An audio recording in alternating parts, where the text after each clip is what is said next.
하나님의 말씀은 요한계시록 1장 1절에서 11절의 말씀입니다. 신약성경 399면에 있습니다.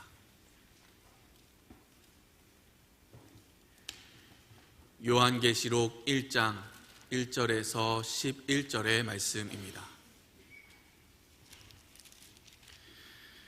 예수 그리스도의 계시라. 이는 하나님이 그에게 주사 반드시 속히 일어날 일들을 그 종들에게 보이시려고 그의 천사를 그 종 요한에게 보내어 알게 하신 것이라. 요한은 하나님의 말씀과 예수 그리스도의 증거 곧 자기가 본 것을 다 증언하였느니라.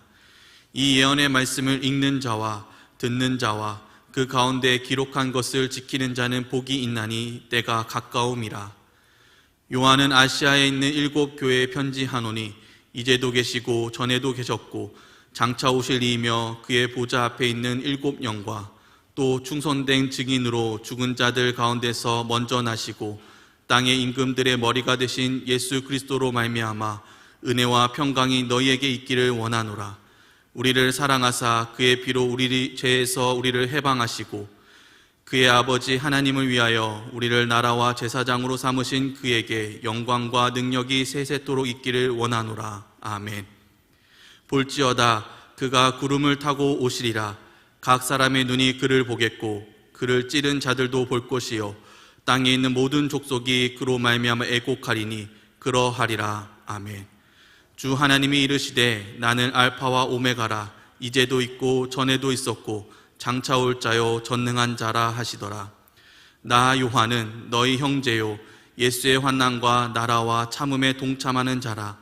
하나님의 말씀과 예수를 증언하였으므로 말미암아 밤모라 하는 섬에 있었더니 주의 날에 내가 성령에 감동되어 내 뒤에서 나는 나팔 소리 같은 큰 음성을 들으니 이르되 내가 보는 것을 두루마리에 써서 에베소, 서머나, 버가모, 두아디라, 사데, 빌라델비아, 라오디게아 등 7 교회에 보내라 하시기로.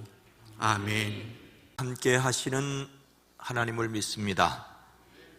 그래서 여전히 희망을 품습니다. 십자가를 지었으나 다시 사신 예수님, 다시 오실 주님이 우리의 주님이십니다. 헝가리 시골을 오토바이로 여행하는 한 젊은이가 있었습니다. 마침 기찻길 건널목 차단기가 내려와 그대로 섰지요. 그가 오토바이를 탄 채 열차가 지나가길 기다리는 동안 한 농부가 염소 한 마리를 끌고 왔습니다. 그 농부는 염소 목줄을 내려온 건널목 차단기에 단단히 묶고서 그와 서서 이야기를 나누었습니다. 그 뒤로 말이 끄는 마차가 와서 그의 옆에 섰고 이어서 그 뒤로는 스포츠카가 와서 섰습니다. 잠시 후 기차가 커다란 소리를 내며 지나갔습니다. 순간 기차가 내는 요란한 소리에 놀란 말이 오토바이를 탄 젊은이의 팔을 냅다 물었습니다. 젊은이는 화가 나서 주먹으로 말에 이마를 내리쳤지요. 순간적으로 일어난 일이었습니다. 그러자 말 주인이 마차에서 내려와 왜 남의 말을 때리냐며 싸움이 벌어졌습니다. 말이 먼저 물었기 때문이 아니냐고 서로 고함치며 삿대질을 했습니다. 주인의 목소리가 높아지자 더욱 놀란 말이 갑자기 뒤로 물러나는 바람에 마차가 뒤에 스포츠카를 들이받아 스포츠카가 움푹 찌그러들었습니다. 이번에는 스포츠카 운전사가 운전석에 내려 싸움에 끼어들었습니다. 농부는 정신없이 남의 싸움 구경을 하였습니다.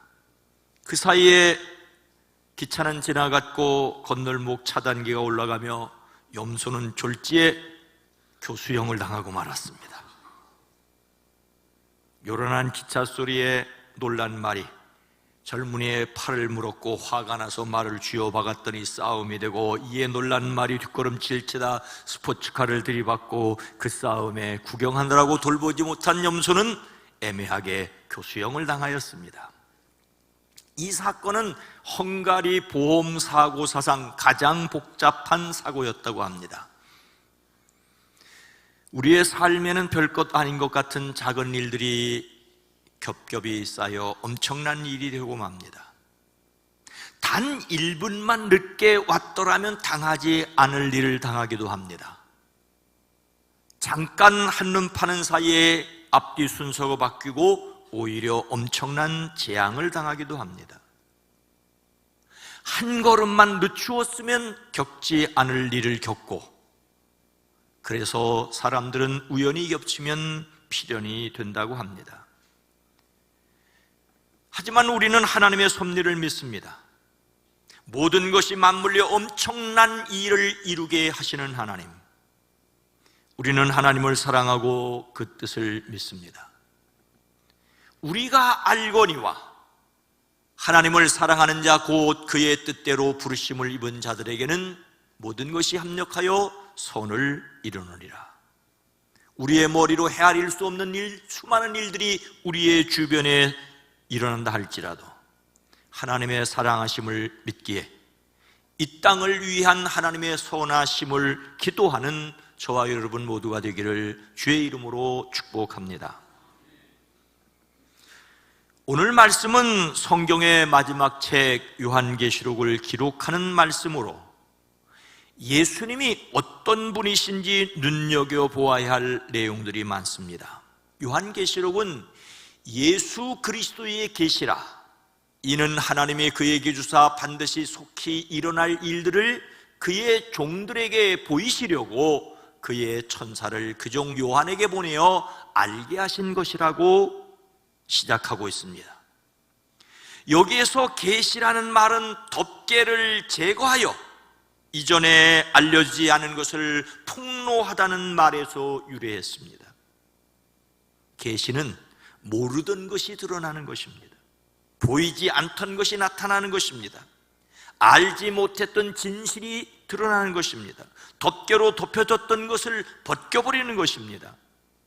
무엇에 대한 계시입니까? 곧 일어나야 할 일들을 그 종들에게 보이려고 하나님께서 그리스도에게 주신 것입니다. 특히 무엇에 관한 것입니까? 7절 말씀입니다.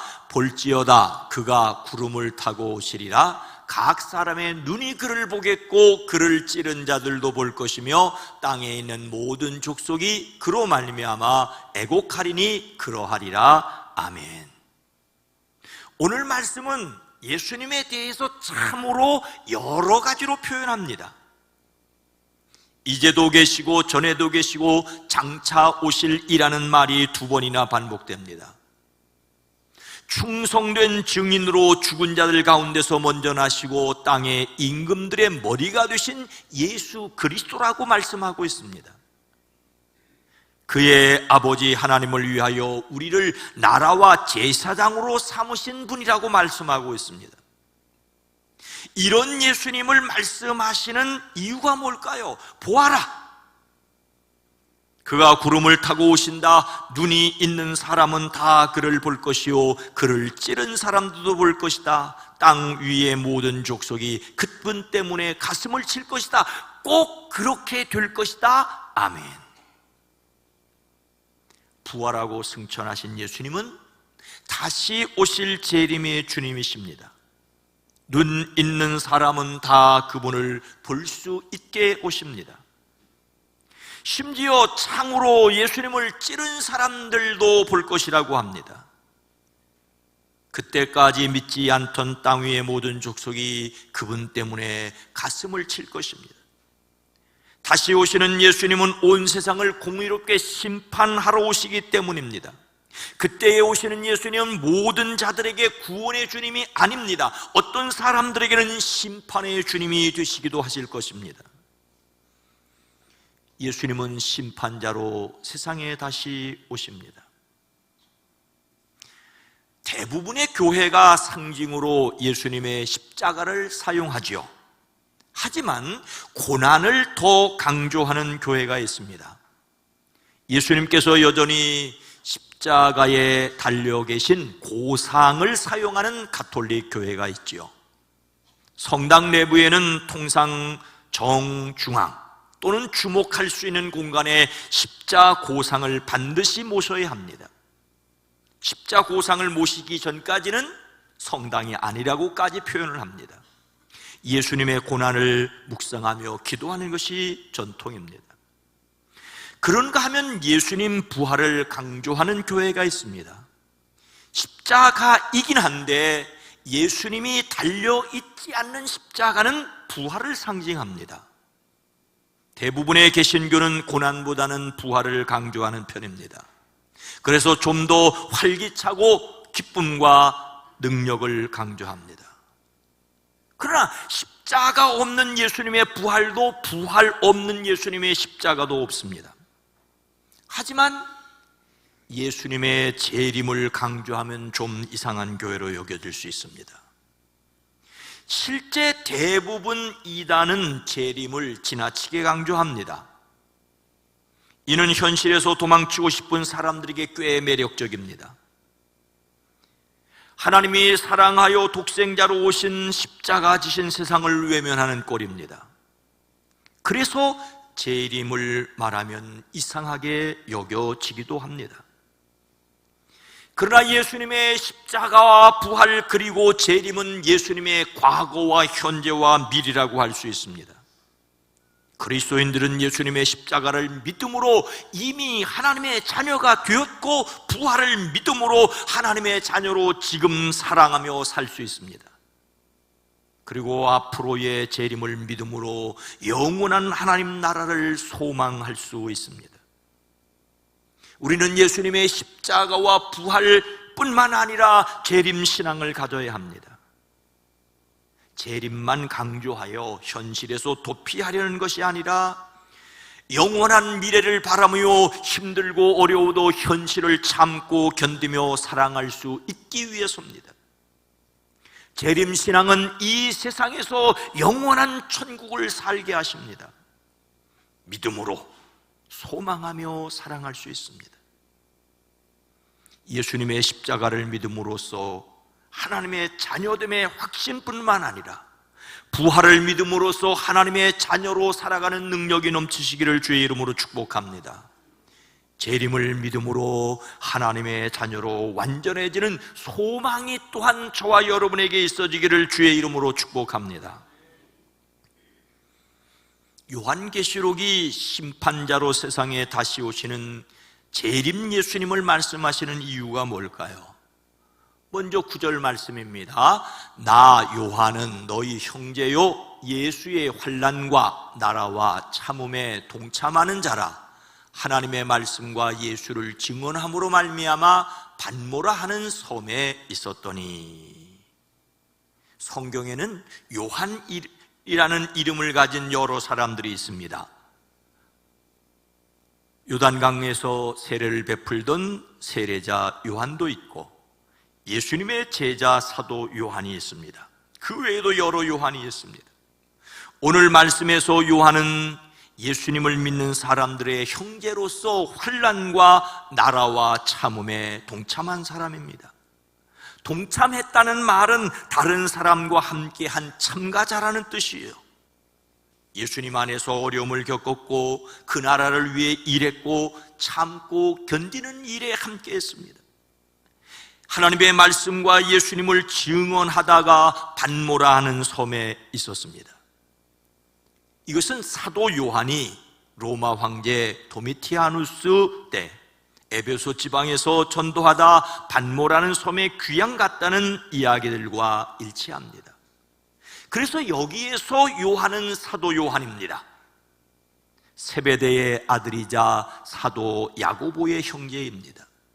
요한복음과 요한 1, 2, 3서 요한계시록의 저자로 알려져 있지요. 본래 세례자 요한의 제자였으나 예수님의 제자가 되었습니다. 아버지 세베대와 형 야고보와 함께 배에서 그물을 긋다 예수님께 부르심을 받았습니다. 예수님께 가장 많은 사랑을 받았습니다. 베드로와 야고보와 더불어 항상 예수님 곁에 가까이 있었습니다. 예수님께서 어느 변화산에서 변모하실 때 거기에도 함께 있었습니다. 그는 골고다까지 예수님을 따라가 그 최후를 지켜본 유일한 제자입니다. 그는 예수님의 유언을 충실히 따라 예수님의 어머니 마리아를 모셨습니다. 성경에는 기록되어 있지 않지만 전승에 따르면 요한은 예수님의 어머니 마리아를 예루살렘에 있던 자기 집에서 돌아가실 때까지 11년 동안 모셨습니다. 그리고 에베소 교회의 초빙으로 에베소에 갔습니다. 그러나 로마 황제 도미티아누스의 박해로 독배를 마셨고 펄펄 끓는 기름솥에 던져지기까지 했습니다. 기적적으로 죽음을 면했지만 오늘 말씀에서처럼 반모라고 하는 섬에 유배되었습니다. 이곳에서 하늘의 환상을 보고 기록한 것을 우리는 요한계시록이라고 부르고 있습니다.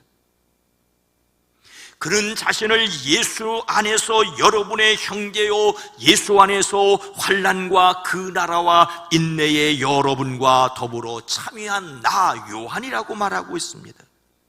그 자신이 환난을 겪었을 뿐만 아니라 당시 수많은 그리스도인들이 모두 어려움을 겪었음을 말하고 있습니다.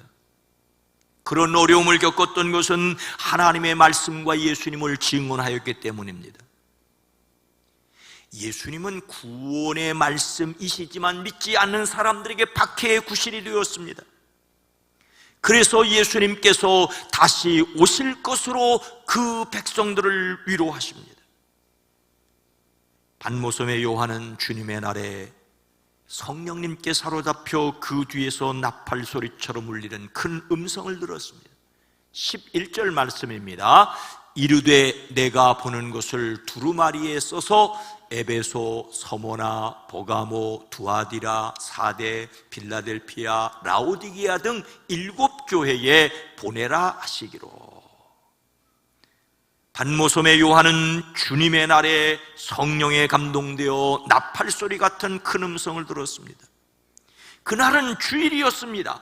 예수님의 부활을 기념하여 우리가 지금 지키는 바로 이 주일날입니다. 그는 성령 안에 있었습니다. 성령으로 말미암아 신비로운 상태에 들어갔습니다. 성령께서 그가 보는 것을 두루마리에 쓰라고 하십니다. 쓴다는 말은 새기다는 말이죠. 요한계시록에 12번이나 반복되는 말씀입니다. 하나님께서 말씀하신 것을 정확하고 분명하게 기록하라고 하십니다. 그리고 보내라고 명령하십니다. 그 말씀을 전달해야 할 대상도 분명합니다. 구체적으로 7 교회의 이름을 이야기합니다. 이 도시들은 지금의 투르키의 서쪽에 있는 곳으로 소아시아라고 부르는 지역입니다. 그러나 요한이 기록하여 전달할 대상은 그 도시가 아니라 그 도시에 있는 교회였습니다. 여기에 기록된 7 교회는 당시 그 지역에 있었던 실제 교회였지만 7이라는 숫자가 말해주듯이 이 땅에 있는 모든 교회를 대표한다고 볼 수 있습니다.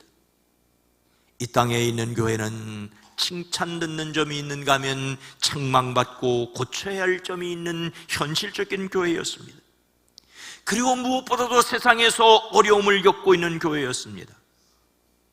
로마 황제 도미티아누스는 자신을 신으로 숭배하라며 거부하는 그리스도인들을 박해했습니다. 버가모 교회의 순교자 안디바, 서머나, 버가모, 빌라델피아 교회가 박해당한 것은 바로 이런 이유였습니다. 그러나 교회의 어려움은 외부의 박해만이 아니었습니다. 7 교회를 책망하는 내용을 보면 당시 교회에 거짓 교훈과 음행이 있었습니다. 내부의 분열도 있었습니다. 하나님과 사람에 대한 사랑이 점점 식어지고 있었습니다. 거짓 가르침이 널리 퍼지고 있었습니다. 오늘날 교회와 다를 바가 없습니다. 교회는 언제나 외부의 박해와 내부의 오염에 도전을 받았습니다. 박해는 참아내야 했고 오염은 깨끗하게 버려야 했습니다. 이런 교회에 세상의 끝이 있다고 하는 것은 최고의 위로였습니다. 예수님께서 세상 모든 교회를 위로하십니다. 바벨론의 포로로 잡혀가 비참하게 사는 사람들 가운데 선지자로 부르심을 받은 에스겔이 있지요. 그는 환상 중에 한 골짜기로 안내되었습니다. 그 골짜기에는 아주 마른 뼈들이 가득 찼습니다. 도무지 살아날 가능성이 없어 보이는 것이었습니다. 이 뼈들은 다름 아닌 이스라엘 온 족속이었습니다. 하나님의 백성이라는 이스라엘이 포로로 잡혀가 전혀 소망이 없어 보였습니다.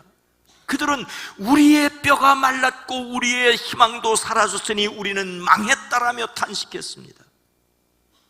그러나 하나님께서는 그 뼈들에게 하나님의 말씀을 외치게 하십니다.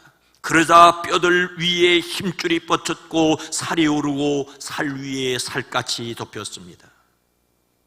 그리고 생기에게 명하여 그 사람들에게 붙어서 살아나게 했습니다. 그들이 하나님의 군대가 되었습니다. 이것은 무덤의 절망을 열어제치고 생명의 희망으로 나아가는 것입니다. 바로 십자가 지셨으나 부활하신 예수님, 세상의 심판자로 다시 오실 예수님이 교회를 위로하십니다. 예수님의 위로받는 교회는 세상에서 희망이어야 합니다. 백합은 가장 아름다운 향기를 바라는 꽃입니다. 하지만 백합이라도 썩으면 극심한 악취가 나지 않던가요? 아무리 그리스도인이라는 이름이 아름답다 할지라도 시체가 되면 악취를 풍깁니다. 교회에 가장 나쁜 영향을 끼치고 있는 것은 자신을 그리스도인이라고 말하지만 그리스도처럼 살지 못하는 우리는 아닐까요? 그래서 우리에게는 위로가 필요하고 격려가 필요할 뿐만 아니라 소망을 품고 지금 이 땅을 살아낼 용기가 필요합니다. 우리는 자신을 살리신 하나님의 은혜를 믿습니다. 예수님의 생명이 자신에게 함께 있음을 믿기에 위로받고 소망을 가지는 사람들이 되기를 주의 이름으로 축원합니다. 예수님의 십자가와 부활뿐만 아니라 제 이름을 믿기에 어려움이 있어도 굳게 서라는 위로받는 우리는 어떻게 해야 할까요? 위로하심을 받기 위해 해야 할 것이 있습니다. 3절 말씀입니다. 이 예언의 말씀을 읽는 자와 듣는 자와 그 가운데 기록한 것을 지키는 자는 복이 있나니 때가 가까움이라. 요한은 그리스도께서 자기에게 천사를 보내셔서 종된 자신에게 이것을 알려주셨다며 이 예언의 말씀을 읽는 사람과 듣는 사람들과 지키는 사람이 복이 있다라고 선언합니다.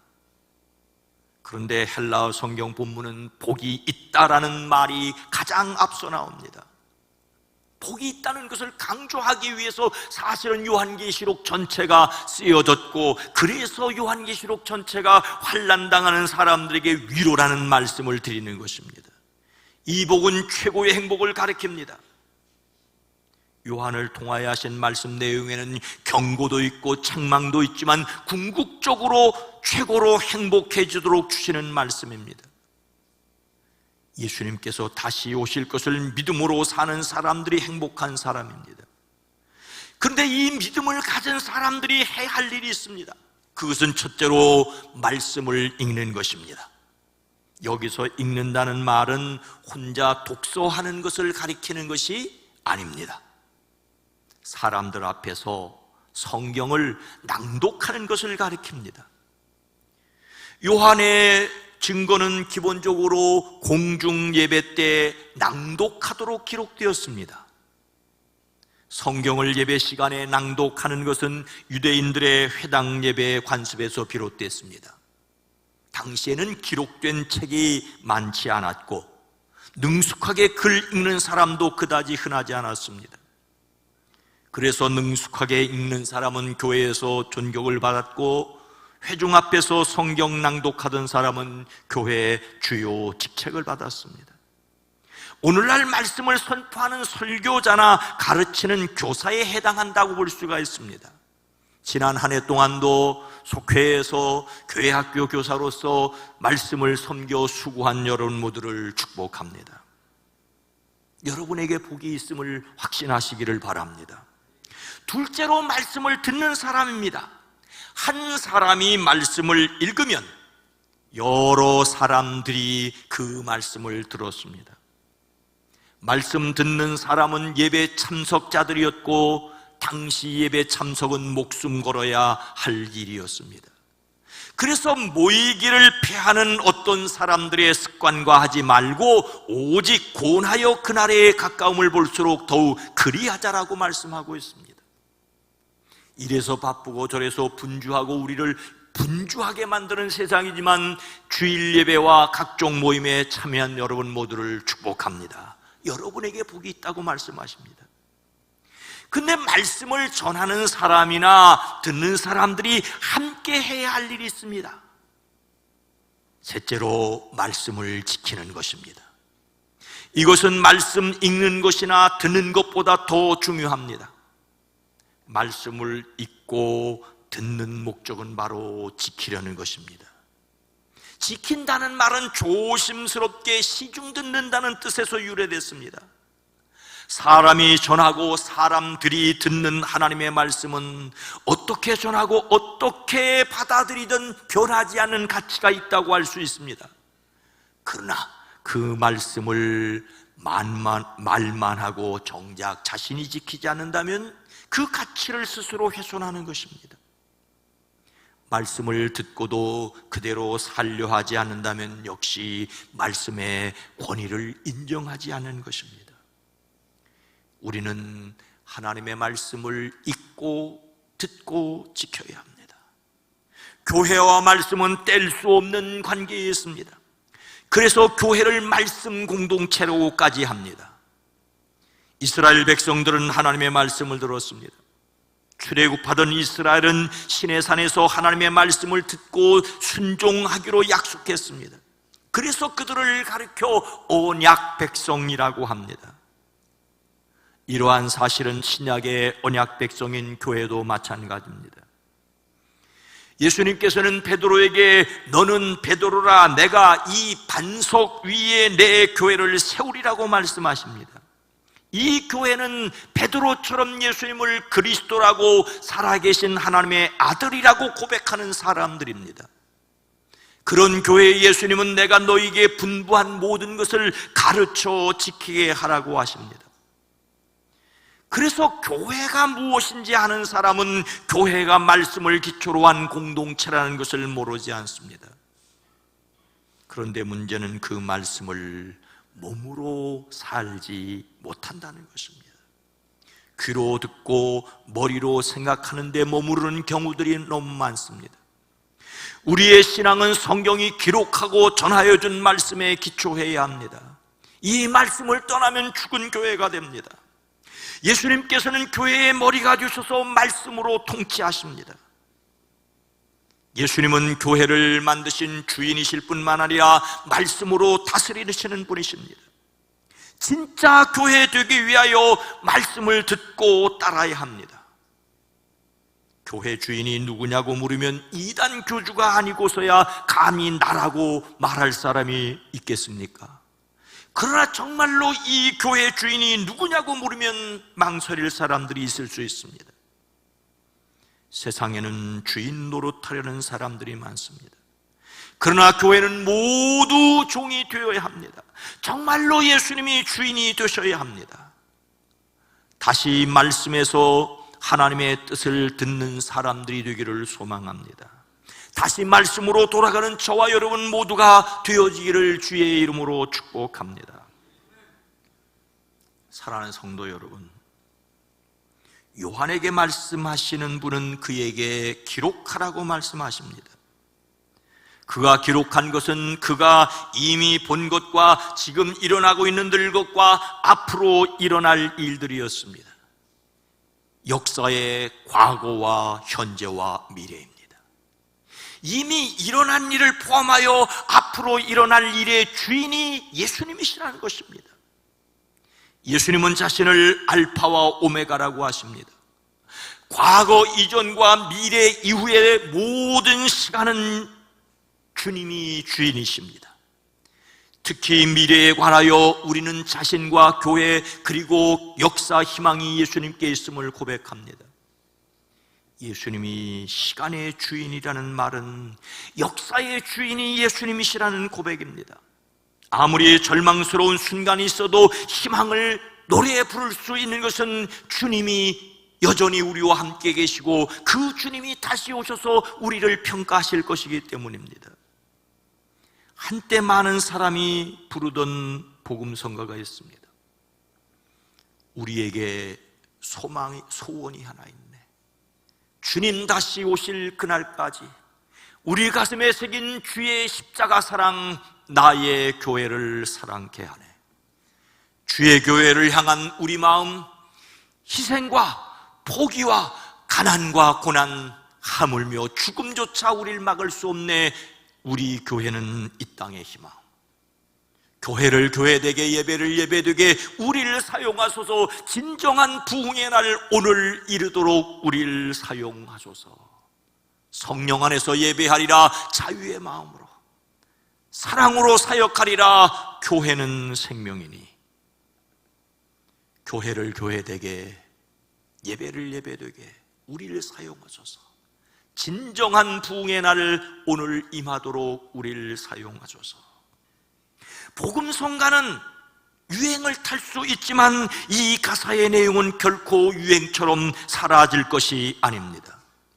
우리의 소원은 분명합니다.